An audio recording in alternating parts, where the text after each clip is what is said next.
पण प्राणघातक हल्ला केला होता. फडणवीस साहेब तुम्हाला सांगतो, पुन्हा ती चूक नाही करायची आणि त्या भानगडीत पडायचं नाही. मी आडविलं नामकं करीन तमकं करीन, राज्यातला पांधन रस्ता सुद्धा सुरू राहणार नाही, पांधन रस्ता सुद्धा, एवढं लक्षात ठेवा. मराठ्यांच्या नादी लागत नाही, गोडी गुलाबीनं तुम्हाला जे करायचं ते करायचं. त्यावेळेस घडलं आता, पुन्हा त्या भानगडीत पडायचं नाही आहे, हे मात्र तुम्ही लक्षात ठेवा. तुम्ही जर ती भानगड करायला जाताना पोलीस हे नामकं करीन आणि तमकं करीन, त्याची किंमत इतकी भयंकर तुमच्यासह देशातल्या पंतप्रधान मोदी साहेबांना सुद्धा त्याची किंमत मोजावी लागणार. तुम्हाला मी प्रामाणिकपणाने सांगतोय, धमकी नाही आहे, हे तुम्हाला मी समजून सांगतोय, कारण तुम्हाला ती खोड आहे लोकांच्या, कारण तुम्हाला जनतेची माया नाही आहे. तुम्हाला आई कळत नाही, बहीण कळत नाही, लेकरू बाळ कळत नाही, काय कळत नाही. कळत असतं तर आमच्या 9 वर्षाच्या पोरीच्या पायात गोळी शिरली नसती, इकडून गोळी शिरली ती इकडच्या बाजूने निघली होती. त्या लेकरांचा काय जीव मानला असत. त्याच्यामुळं तुमचं आम्हाला माहीत झालेलं आहे, म्हणून तुम्हाला सावध करतोय, पुन्हा त्या भानगडीत पडू नका. आई बहिणीवर पोरावर जर हात पाडला ना, मराठी कोणत्याही टोकाला जातात बरं का फडणवीस साहेब.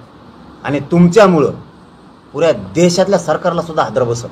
मोदी साहेबासहित हेही शब्द लक्षात ठेवा माझा तुम्ही. मराठ्याचा इथून पुढे नाद करू नका आणि मराठी बार मार खायला मोकळे बी नाहीत. तुमच्या पाया पडतो, मला चर्चेचा असा कटाळा आलाय त्या तेच बोलत आहेत ते बी. मी तेच सांगतोय, मराठ्याला आरक्षण ओबीसीतून पाहिजे.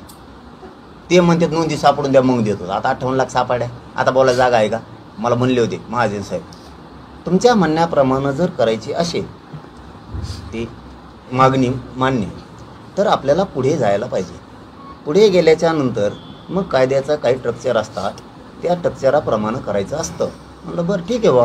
मग आता तेव्हा नोंदीच नव्हत्या, आता 58 लाख आहेत. आधार पाहिजे ना, आता किती आधार पाहिजे? ट्रक भरून घेतो गाडी. आता 58 लाख नोंदी, बाकीच्याला आरक्षण ओबीसी दिलं, कोणाचा आधार आहे हो? आमचा 58 लाख नोंदीचा अहवाल आधार आहे. आणखीन काय पाहिजे यांना?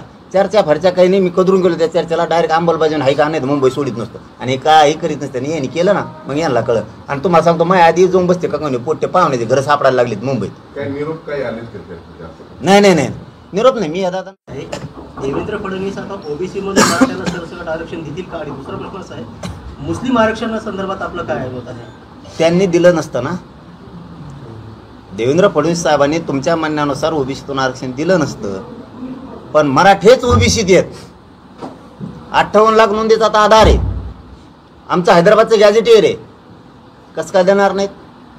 त्यांना आता बोलायला कुठेही जागा नाही. 1.5-2 वर्ष वेळ दिला. 29 ऑगस्टला 2 वर्ष आंदोलनाला पूर्ण होतात. पूर्ण वेळ दिला आम्ही.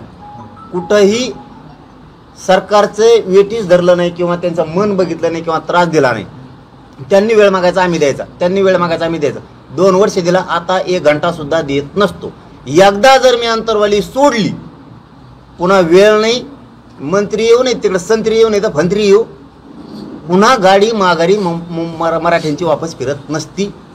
त्यामुळं फडणवीस साहेबांनी लई डोकं लावण्यापेक्षा मराठा आणि कुणबी AKJR काढावा, गॅजेट लागू करावं, मोकळं व्हावं. आमच्या आहेत 8-9 मागण्या देऊन मराठ्यांशिवाय सत्ता येत नाही याचा विसर फडणवीस साहेबांनी पडू देऊ नये. या सरकारमध्ये साहेबच पाहिजे. 6 दिवसात एका फटक्यात तिन्ही जागेवर दिलं. एकदाच सांगितलं फक्त त्यांना फोन करू, या मॅटरमध्ये मी उतरणार. ताईच्या 3 मागण्या आहेत, त्या 2 दिवसात पुऱ्या करायच्या. नसता एवढंच म्हणलं बा. नसता मग आपलं कसं असतं, नाही ऐकलं मग आपलं याकडात दानका. त्या ताईला न्याय मिळत, आपण सगळे संघ सोबत राहू. मी जातीवाद नाही करत, पण माझ्या लेकराला आरक्षण मागतोय. तुम्ही मला विरोध करू नका. ओबीसीचे नेते, माझे गरिबाचे लेकरं मोठे व्हावेत, कारण तुमचे लेकरं मोठे होताना आम्हालाही वाटलं होतं तुमचे लेकरं मोठे व्हावेत. आज माझ्या गरिबाच्या मराठ्याच्या लेकरांनी तुमचं काय केलं? त्याला का फाशी घ्यायला लावता? त्याला का आत्महत्या करायला लावता? ती तिकडचं गप आहे ना, त्याच्यामुळे नाव घ्या नाही. ती गप आहे. मला एक सवय, तो बोललो का मग झोडतो मी. त्या संघ आहे मिटायचं त्या संघ, पण ते पुढून बोलल्याशिवाय मी वाटत जात नाही. असं म्हणा व्हायला लावलं. लेकरा बाळांच्या भवितव्यासाठी तुम्ही नाही, कळालंय कचका कसा असतो ते मात्र तुमचं खरं आहे.